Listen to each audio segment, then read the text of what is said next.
Sisi kama idara mama ya wizara ndio ambao tuna wajibu wa kuratibu maonyesho haya kwa kushirikiana na wadau mbalimbali.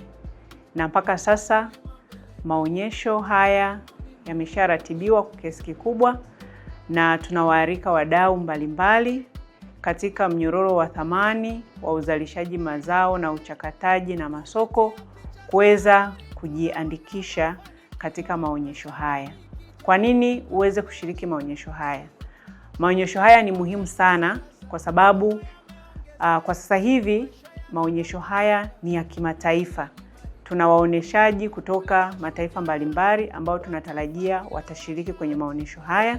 Tutakuwa na waoneshaji wa teknolojia mbalimbali ambazo ni teknolojia za kisasa ambazo tunazihitaji katika uzalishaji wenye tija.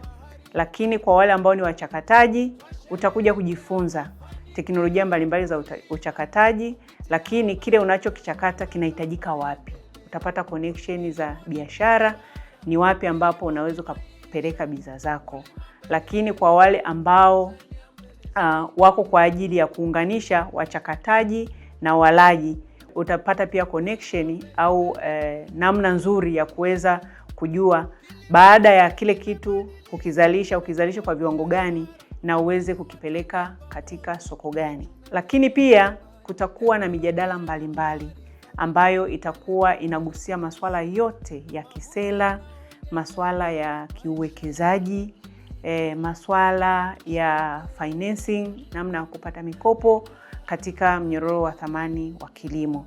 Lakini pia utakutana na watu mbalimbali ambao wanajihusisha na huduma katika kilimo. Kutakuwepo na wanaotoa huduma za pembejeo za kilimo, wazalishaji wa mbolea, wazalishaji wa mbegu, mbegu gani zinatakiwa wapi, masoko yakoje. Kwa hiyo ni nafasi nzuri ya kuweza kukutana na wadau kama hao.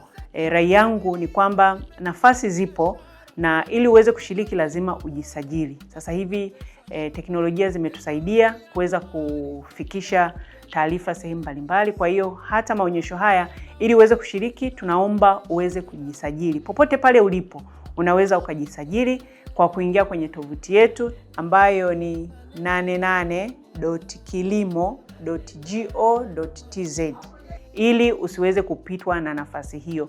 Kwa hiyo ujipange kuja kuonana na watu kutoka sehemu mbalimbali za ulimwengu kuzungumzia fursa zilizopo katika mnyororo wa thamani wa kilimo.